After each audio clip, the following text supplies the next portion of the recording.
Bangladesh police হবেন, আপনারা Awami League police, BNP police, জাতীয় পার্টি পুলিশ হবেন না। আপনারা আমাদেরকে দাস মনে করে যখন ইচ্ছা বাসা থেকে তুলে আনবে, যতদিন ইচ্ছা আটকে রাখবেন, তারপর আমাদেরকে নুডলস খাওয়াবেন, পোলাও খাওয়াবেন, আর রুটি খাওয়াবেন, আর ডিম খাওয়াবেন, ওই যে আবার পত্র পত্রিকায় দেবেন। কার টাকায় খাওয়ান এগুলো? আমরা আসবার আগে আপনারা এই 6 জনকে ছেড়ে দিয়েছেন বলে আমরা শুনছি। আমরা এখনো জানি না তারা পরিবারের কাছে গেছে। তারা যেন মুক্ত পরিবেশে কাজ করতে পারে, কারণ ছেড়ে তাদেরকে বাসায় আটকে দিয়ে প্রহরায় রাখবেন না।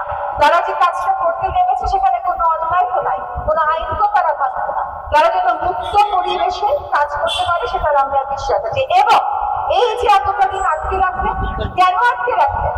কোথা থেকে এই ক্ষমতা পেয়েছেন? গল্পবিধির কোথায় আপনাকে এই ক্ষমতা দেওয়া হয়েছে? ক্রিমিনাল প্রসিডিউর কোডের কোথায় আপনাকে এই ক্ষমতা দেওয়া হয়েছে? সংবিধানের কোথায় আপনাকে এই ক্ষমতা দেওয়া হয়েছে? আমরা কিন্তু ওই 6 জনকে আপনারা 2টা গাড়ি করে নিয়ে গেছেন শুধুবার পরেও এসেছি, কারণ এই সমস্ত প্রথার একেবারে চিরতরে অবসান হতে হবে।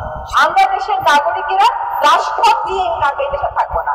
আপনারা আমাদেরকে দাস মনে করে যখন ইচ্ছা বাসা থেকে তুলে আনবে, যতদিন ইচ্ছা আটকে রাখবেন, তারপর আমাদেরকে নুডলস খাওয়াবেন, পোলাও খাওয়াবেন, আর রুটি খাওয়াবেন, আর ডিম খাওয়াবেন, ওই যে আবার পত্র পত্রিকায় দেবেন। কার টাকায় খাওয়ান এগুলো? আমাদের টাকায় তো খাওয়ান। এগুলো খাওয়ানো বন্ধ করেন। আপনার কাছে খাওয়ার আমার দরকার নেই। আমরা জনগণ, আইন শৃঙ্খলা রক্ষাকারী বাহিনীর মুখোমুখি কোনোদিনও হতে চাই। আমাদের নিরাপত্তার প্রয়োজনে আমরা আপনাদের কাছে আসবো।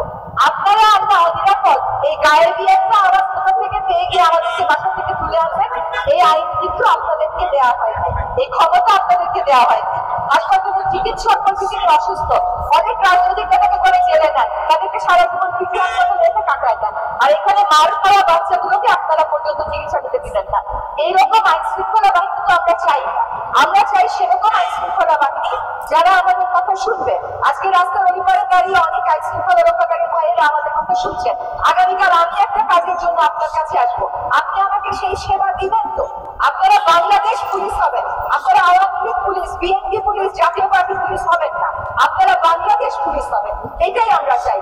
আমরা খুশি হই নাই যে আপনারা তাদেরকে গাড়ি দিয়ে পাঠিয়ে দিয়েছেন, আমরা একটু করে স্বস্তি পেয়েছি।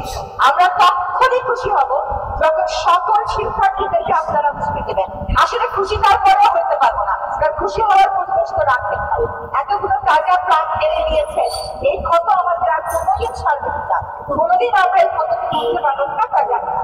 আপনাদের কাছে স্বনির্বদ্ধ অনুরোধ, আপনারা বাংলাদেশ পুলিশ হয়ে কাজ করবেন। আপনারা কোনো শিক্ষার্থীকে আর আটক করবেন না, আর একটা গুলিও কোনো শিক্ষার্থীর বুকে, কোনো জনতার বুকে দেবেন না, এবং সকল শিক্ষার্থীকে অবিলম্বে মুক্তি দেবেন।